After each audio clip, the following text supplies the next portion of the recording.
Donc, Parashat Beshalach Tafshin Be Dalet. Et là, on va passer à la Shirat Hayam. Donc, vous savez que dans la Parashat Beshalach, il y a la, Je suis devant moi, alors c'est dans il y a la fame, les... voilà, il y a la fameuse Shira que Moshe Rabbeinu il a fait chanter au Bnei Israël. On a l'habitude de dire tous les matins. Az Yashir Moshe ou Bnei Israël et Ashira. D'ailleurs, c'est marqué que celui qui dit la Shira de manière régulière tous les matins, avec Simcha, comme si c'était lui-même une personne qui était passée par la mer Rouge et qui récitait ce chant-là, alors il mérite beaucoup de bonnes choses, on lui pardonne toutes ses fautes, ça lui amène des yeshuot, etc. Donc il y a marqué comme ça, juste avant le passage de Aziashir, marqué Vayar Israël et Yad Gedola Asher Asa Adayim Israël. Le peuple juif donc a vu la main forte que Hachem avait fait sur l'Égypte. Vayeru Am et Adonai. Ils ont eu très peur d'Hachem. Vayamin ou Badonai, ou Moshe Avdo. Et ils ont eu confiance en Hachem et en Moshe, son serviteur. Az Yashir Moshe ou Bnei Israël Tashira. À ce moment, il s'est mis à chanter Moshe Rabbeinu et tous les Bnei Israël. C'est ce chant-là, l'Adonai, pour Hachem. Vayomeru les morts. Ils ont dit Ashira l'Adonai. Je vais chanter pour Hachem, au singulier, chacun a dit. Higao Ga'a, car il s'est enorgueilli sur ce qui était orgueilleux. Sous, un cheval, vers Orvo et son cavalier. Rama Bayam. Il a jeté dans la mer. Ozi Vezimratia, c'est ma force et ma louange Hachem. Vaihili Lishua, il a été pour moi une délivrance. Zeheli, c'est mon Dieu. Ve'aneveu, et je vais m'embellir devant lui, ou je vais l'embellir. Eloé Avi Varomenu, le Dieu de mon père, et je vais le glorifier.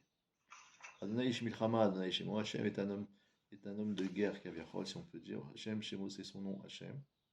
Et ainsi de suite. Alors, Rashi, il rapporte ça.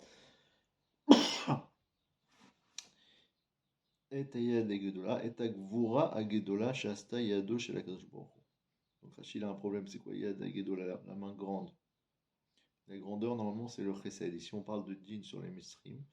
Alors, il dit, ça veut dire la Gvura Agdola, la grande puissance qu'il avait fait Hachem, qui était faite par la main d'Hachem. C'est-à-dire, c'est vrai que c'était quelque chose de grand, mais c'était une Gvura, quelque chose de puissant. Alors ensuite, il y a un problème dans le passage parce qu'il y a marqué Az Yashir Moshe. Alors Moshe chantera littéralement. Mais c'est pas qu'il chantera, c'est qu'il a chanté. Alors Rashi dit sur ça Az Kishera Anes, lorsqu'il a vu le miracle, quel miracle? De l'ouverture de la mer Rouge. Allah Belibo chez Yashir Shira. Il est venu à son esprit, à son cœur, qu'il chanterait une chanson. Vechen Az Yedaber Yoshua, ou Bet Israël, ou Bait Yaseh les Bat Paro. Rachav Belibo Sheyasela. Afkan Yashir. Amar El Libo Sheyashir. Donc Rashi justifie le futur, comme s'il s'est dit, tiens, il s'est dit en lui-même, il va falloir que je chante au futur. Il rapporte des exemples qui veulent dire la même chose. Ensuite, je saute un petit peu. Aval Midrasho.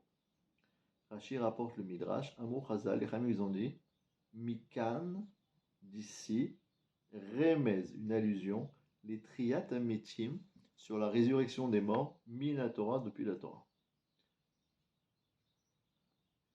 Ça veut dire quoi? Ça veut dire que Léatid Lavo, Moshe Rabbeinu, viendra, se réveillera et chantera avec les Israël. Az Yashir Moshe. Donc c'est intéressant que la Torah nous a fait une petite allusion ici, que les morts, ils allaient revivre. Et à quel moment la Torah, elle a choisi de nous faire cette allusion? C'est dans la Shira. Au moment de ce chant de Kriyat Yamsouf, alors on nous dit que Moshe Rabbeinu, il a proposé, il a enseigné au Bnei Israël de faire ce chant-là, Az Yashir Moshe au Bnei Israël, puisqu'il répétait après lui. Mais non seulement à cette époque-là, mais aussi la Torah nous confie que les Hatid Lavo, quand il y aura Triat Ametim, Moshe Rabbeinu chantera. Et c'est pour ça qu'il y a le futur, le Yud qui transforme le mot en futur, Yashir Moshe. Alors la question qui se pose est la suivante, c'est une question très simple. Pourquoi est-ce que la Torah elle a jugé utile de nous faire une allusion à Triat Ametim, particulièrement dans la paracha de la Shira. Pourquoi à ce moment-là, la Torah a voulu nous dire qu'il y aura la résurrection des morts? Moi, dit d'ailleurs dans ma Masechet Sanhedrin, celui qui ne sait pas qu'il y a Triat Ametim Minatora, alors il n'y aura pas droit. Et non seulement il faut qu'il soit conscient qu'il y aura Triat Ametim, mais même si quelqu'un il dit je sais qu'il y aura Triat Ametim, c'est pas suffisant. Il faut qu'il sache que la Triat Ametim c'est Minatora, que c'est la Torah qui a annoncé que les morts vont revivre.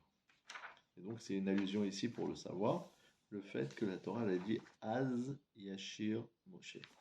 Et là c'est quand même étonnant, parce qu'on est maintenant dans un moment très important pour le clan Israël.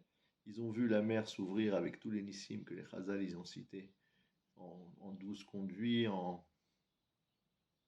12, comment on appelle ça, 12 couloirs pour chacune des tribus, et la terre qui s'est séchée, et les murs, la mer qui était transparente pour que chacun puisse voir ce qui se passait chez les autres, que les autres étaient également sauvés, et ainsi de suite. Des dizaines de nissim.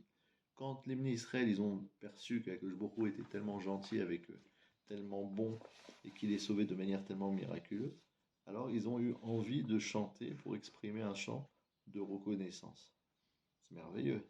Ça s'appelle la Shira. Et cette Shira, elle a été dite Beruach HaKodesh, avec une inspiration divine. C'est pas qu'ils ont eu envie d'inventer une chanson. C'est une chanson qui a une valeur d'ivrei Torah. C'est des paroles de Torah. Et dans la Torah, elle est écrite de manière très spéciale, cette Shira, selon un principe qu'on appelle Ariach al-Gebe Levina, c'est-à-dire un espace sur des briques, littéralement. C'est comme un mur, il y a des. Quand on met des briques pour construire un mur, on ne met pas l'une sur l'autre, sinon ça s'effondre. On en met deux, et au milieu des deux, on met une troisième pour qu'elle tienne bien. Donc c'est pareil, la Shira, elle est écrite d'une manière spéciale avec des espaces. Donc cette Shira a une valeur de divrei Torah, et c'est pourquoi c'est quelque chose d'exceptionnel qui a été dit Beruach HaKodesh. Mais on continue de se poser la question, oui d'accord, c'est très bien beau, mais quel rapport entre ça et Triat Ametim? Pourquoi est-ce que la Torah elle a voulu particulièrement nous faire cette allusion à ce moment-là? Alors la question qu'on aurait pu également poser, c'est pourquoi est-ce que les morts doivent revivre déjà, Birla? Parce que si Hachem il a décidé que les gens devaient mourir, pourquoi est-ce qu'il tient absolument à les faire revivre? Si vous voulez me dire que parce qu'il veut qu'ils soient vivants, alors il n'avait qu'à pas les tuer. Alors il faut savoir que quand l'homme il a été créé, normalement, il ne devait pas mourir. Ani Amarti Elohim Atem, il a dit vous allez être comme des êtres divins, ça veut dire vous deviez être éternel. Cette éternité, elle était prévue au monde Briat Haolam. Mais on avait prévenu à Adam Arishon en lui disant qu'il ne fallait pas qu'il mange du Etz Hadat, Tova, et que s'il allait le consommer, alors il allait mourir. Et que il a eu pitié, au lieu de le tuer directement au moment où il allait manger, il a considéré que le jour en question, c'était Yomo chez la Kadosh Baruch la journée d'Hachem, qui elle dure 1000 ans. Donc, dans l'intervalle des 1000 ans, devait mourir Adam Arishon. Donc, cette dimension d'Estalkut, de mort, elle est due au fait que Adam Arishon a fauté. Donc, ça veut dire que ce n'était pas inexistant dans la création, c'était prévisible. Hachem, il avait créé un monde avec deux facettes. Une facette d'éternité potentielle, si jamais l'homme ne fautait pas, et une facette d'éternité en deux temps, si on peut dire, si l'homme faute. C'est-à-dire, c'est pas qu'il devait mourir et ensuite ne plus jamais exister. Il devait maintenant passer par la mort pour atteindre l'éternité. Normalement, cette éternité, elle était gratuite, elle était offerte à la naissance, à la création de l'homme. Mais puisqu'il a fauté, alors il fallait tout détruire pendant un instant pour le recréer sans cette Zohama. D'accord? C'est comme si quelqu'un, on lui dit, voilà, tu vas traverser le lac et tu vas traverser sur un pont. Donc, puisque tu vas traverser sur le pont, tu ne vas pas être mouillé par l'eau du lac. Ça, c'était dans l'optique où il n'y avait pas les abeilles. Mais une fois qu'il a été attaqué par les abeilles, qu'est-ce qu'il a dû faire? Plonger dans l'eau pour ne pas se faire piquer, avec une petite paille pour pouvoir respirer, traverser le lac de cette manière, et une fois qu'il était de l'autre côté, les abeilles étaient déjà parties, et donc il est ressorti du lac. Mais s'il n'avait pas eu les abeilles, il n'avait pas besoin de passer en sous-marin. Donc à Viachol, ici, il y a eu une Zohama, il y a eu une saleté du Chet d'Adam Arishon, qui s'est attaché à l'être humain en général, puisque Adam Arishon, il portait en lui les 600 000 Neshamot de toute l'Israël. Et donc, maintenant, en mourant d'Adam Arishon, il a imprimé le sceau de la mort sur chaque être humain, qui doit lui aussi passer par une destruction totale pour effacer la trace de cette Avera, de cette Zohama, cette salissure de la faute qu'il y a eu au monde d'Adam Arishon, pour pouvoir ensuite renaître sans cette tâche et continuer son éternité, si on peut dire, de manière plus naturelle, sans la Avera. Et donc la Torah, elle nous dit, Az Yashir Moshe, au moment de Triyat Ametim, parce que Triyat Ametim, il y aura forcément, alors Moshe chantera. Mais encore une fois, on ne sait toujours pas quel est le lien entre ça et la Kiryat Yamsouf. Quel est le lien entre la Kiryat Yamsouf? Alors, cette Kiryat Yamsouf qu'on appelle l'ouverture de la mer Rouge, c'est un terme un peu spécial. Kiryat Yamsouf. Le fait que la mer s'est déchirée. Si on regarde dans la Torah, il n'y a pas marqué une seule fois le mot Kiryat Yamsouf. Il y a marqué Vayibakeu Ayam, Vayibakeu Amayim. Les eaux se sont séparées. C'est un peu plus haut dans la paracha. Il y a marqué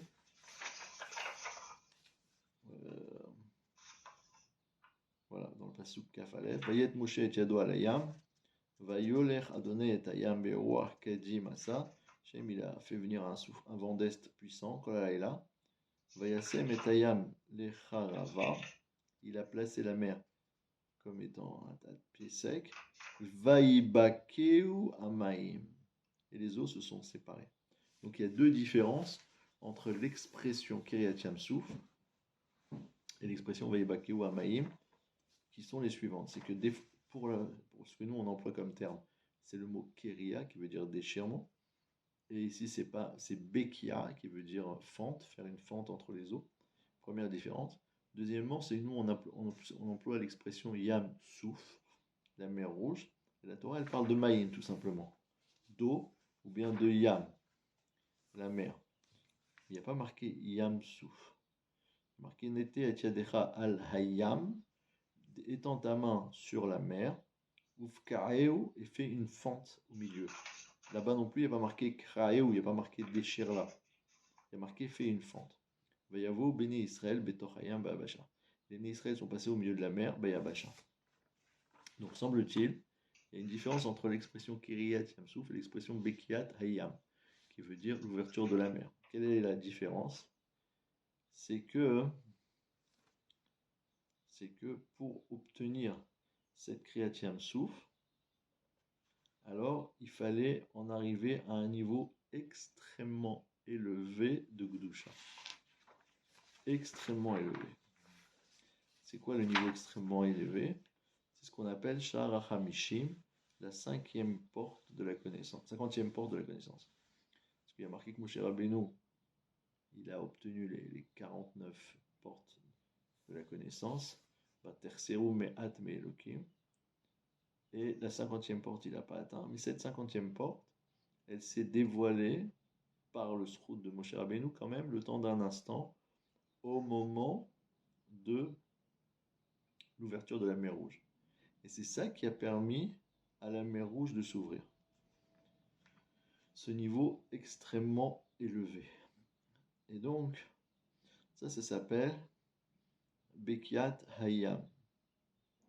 Bekiat Hayam, ça veut dire que la mer s'ouvre par le biais de ce niveau extrêmement élevé. Ce niveau-là, ça vient de Sha'ar HaMishim, et le mot Yam, c'est Yud et Mem, c'est aussi 50. D'accord?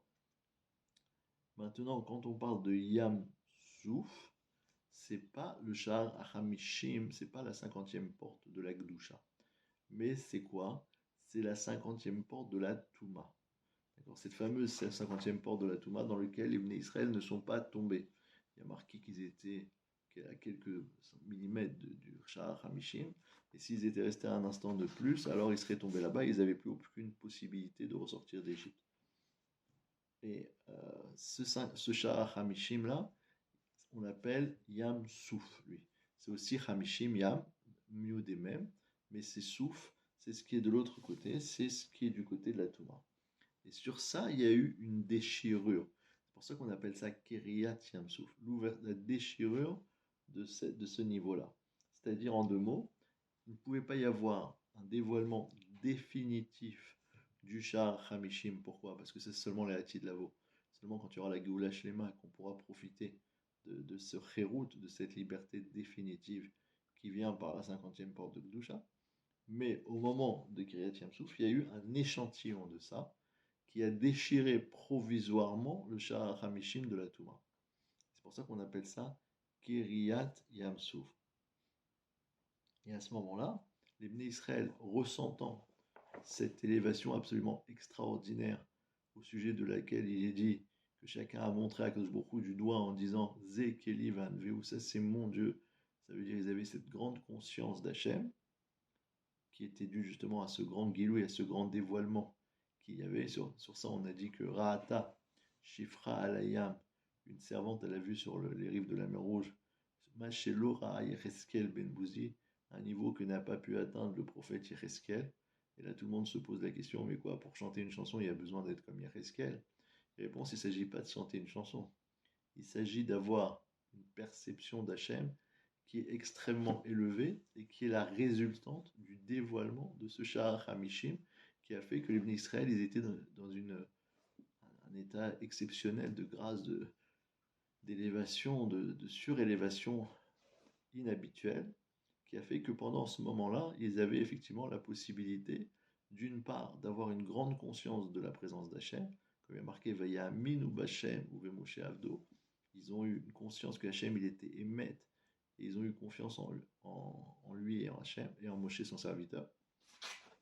Et ensuite, ça a permis également d'arriver à exprimer de toutes les fibres de leur personnalité un chant de remerciement vers Hachem qu'on appelle la Shira, en disant Ki Ga'o Ga'a. Hachem, il s'est enorgueilli sur ceux qui sont orgueilleux. C'est quoi cette dimension-là? C'est une dimension de dire Hachem, il est suprême, supérieur à tout ce qui existe. Le Sha'ar Hamishim, c'est celui le plus grand, la porte la plus grande du dévoilement d'Hachem, et elle dévoile que En Od Mil Levado, qu'il n'y a rien d'autre que Hachem dans le monde. C'est cette dimension-là que les Bnei Israël ils ont perçue et qui est supérieure, suprême, même à celle au niveau qui avait pu se dévoiler au prophète Yecheskel, qui pourtant a eu le mérite, lui, de voir le trône divin, ce qu'on appelle la Merkava, cette fameuse Haftara qu'on lit à Yom Kippour, qui décrit un petit peu ce que Yecheskel, le prophète, a pu voir. Mais justement, c'est ça le niveau que les Bnei Israël ont eu. Et donc ça permet d'arriver à un élément de réponse. Pourquoi est-ce que dans la Shira, on nous fait une allusion à la Triatamétim?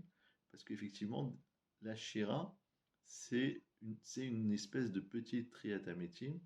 Au moment où les Bnei Israël y ressentent cette élévation extrêmement élevée de Sha'ar Hamishim, qui est le dévoilement qui leur permettra de revivre les Hati de Lavo. D'accord, que le Boukhou, il va envoyer ce qu'on appelle Tal Shel Techia, une rosée de délivrance qui va faire vivre tout ce qui était disparu. Et c'est quoi cette rosée? C'est justement le Gilouï, le dévoilement de ce Sha'ar Hamishim, de ce 50e porte de connaissance. Et eux, ils en ont eu un échantillon, si on peut dire, au moment de Kriyat Yamsouf. Et donc, c'est bien le moment adéquat pour faire une allusion à Triat Ametim à ce moment-là. Et donc dire Az Yashir Moshe, à ce moment-là, Moshe qui a chanté, Moshe aussi chantera, et avec les Bnei Israël, et Ashira Azot Lachem. Veyomrou les morts, ils diront Ashira Lachem ki Ga'o Ga'a. Justement, Hachem, il s'est élevé le plus haut de ce qu'on peut nous percevoir, qui est le fameux Sha'ar Hamishim.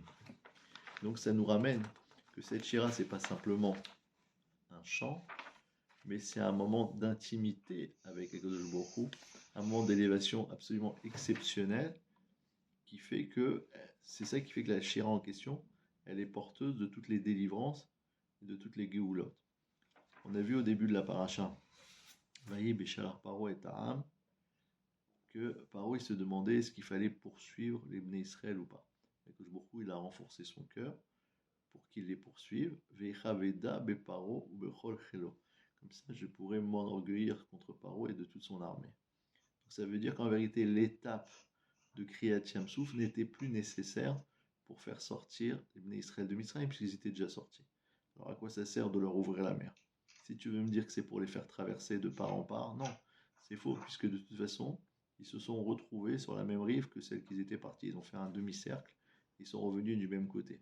Donc à quoi ça sert tout ça de faire cette Kriyat Yamsouf? Ça sert à quoi?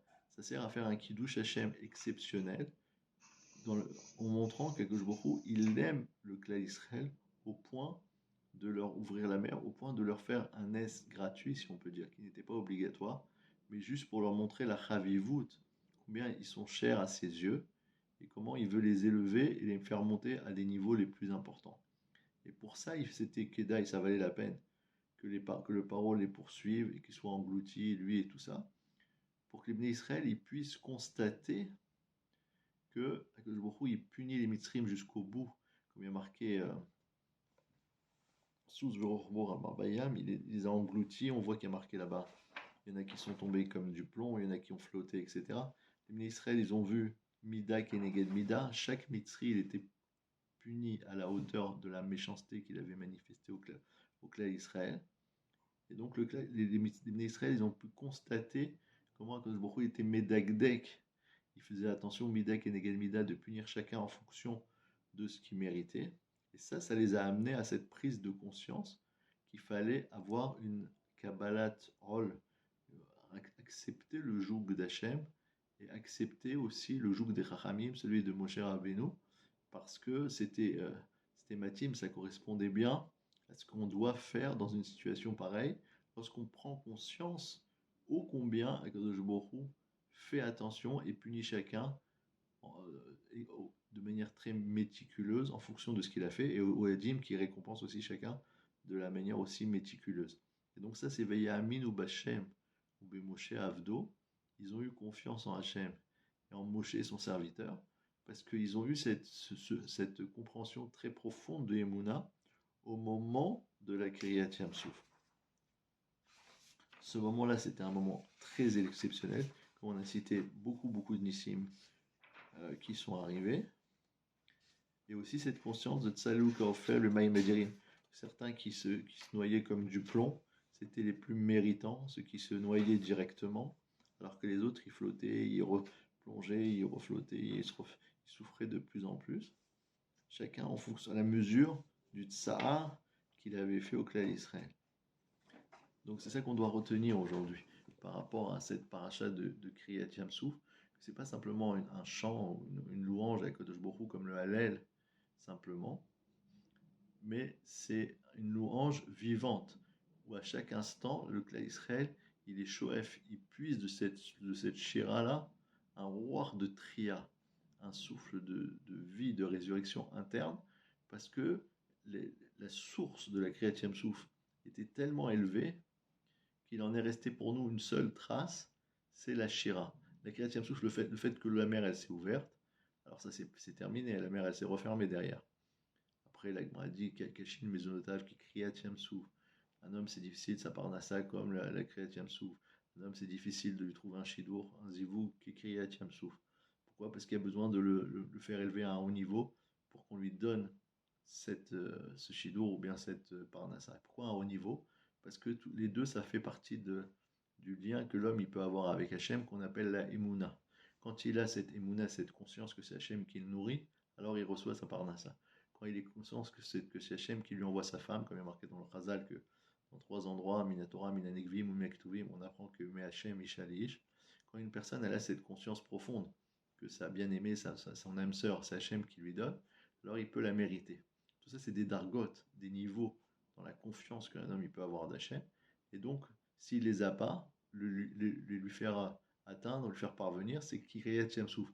C'est une vraie ouverture de la mer Rouge parce qu'il faut pendant un instant neutraliser, si on peut dire, le Yetzera, le Setan, le Sitraha, pour lui permettre d'atteindre, le temps d'un instant, sa subsistance.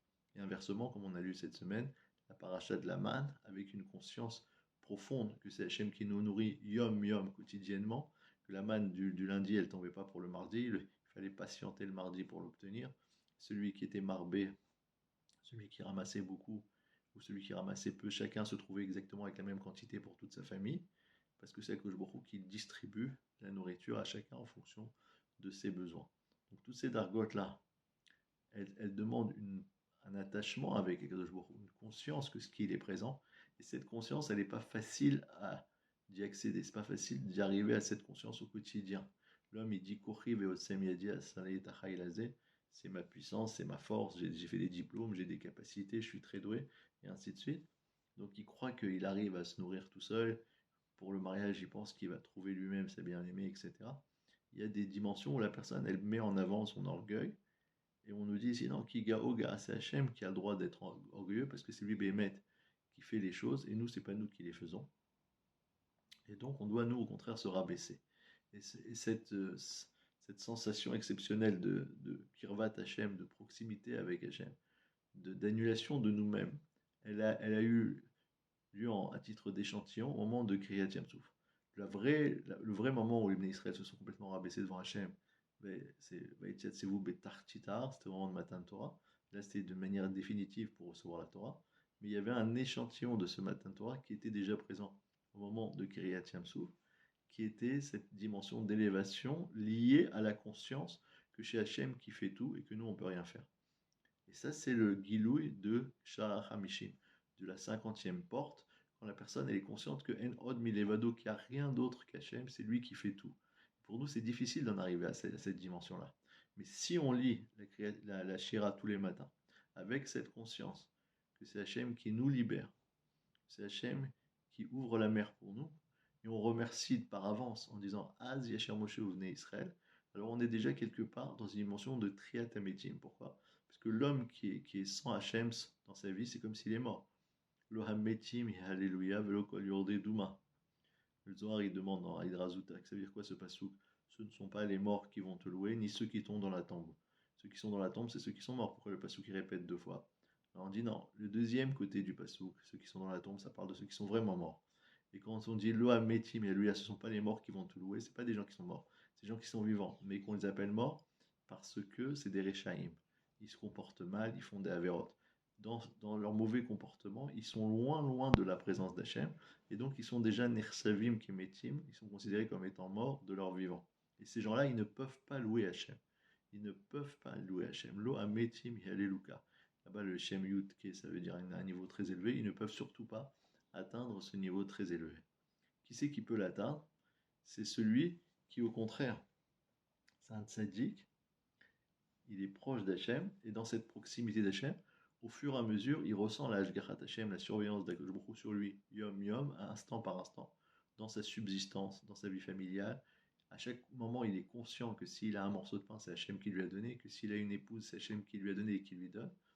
Cette conscience-là, c'est une kriyat yamsouf, c'est un déchirement de la clipa, de l'écorce qui pourrait le déranger, et ça lui permet d'obtenir une dimension qui s'approche petit à petit d'une triat ametim, d'une résurrection de son état qui serait potentiellement mort s'il était rachat, mais qui devient vivant par le fait qu'il a une conscience de la présence d'Hachem. Et c'est ça qu'il manifeste tous les matins en disant la Shira, en remerciant Hachem sur l'ouverture de la mer Rouge, qui était ce moment de guilouille, de dévoilement de ce Sha'ar HaMishim.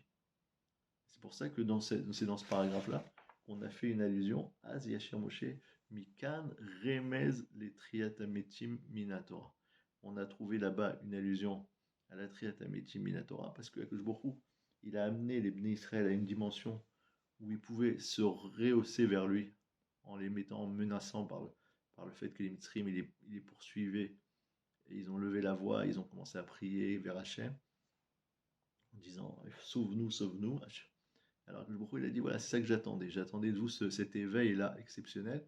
Et maintenant, vous n'avez plus rien à faire. Hachem ilachem lachem vatem tacharishun. Vous restez maintenant silencieux. Ça va dépendre d'un dévoilement qui ne dépend plus de votre niveau. C'est moi qui dois vous le faire découvrir pour en arriver à cette dimension de Kriyat Yamsouf. Et les Bnei Israël, ils ont tout de suite été conscients du niveau qu'ils avaient atteint. Et c'est ça qui les a amenés à avoir la force, la potentialité, le pouvoir d'en arriver à cette shira tellement élevée, qui a été dite, comme on a dit, Beruach HaKodesh, ce roi Hakodesh qui a été choré sur eux, qui a résidé sur eux, grâce au niveau très élevé qu'ils avaient pu atteindre à ce moment-là, et qui leur a permis d'arriver à cette dimension de chant qu'on appelle la Shira. Voilà, c'est pour aujourd'hui, c'est ce qu'on avait à exprimer.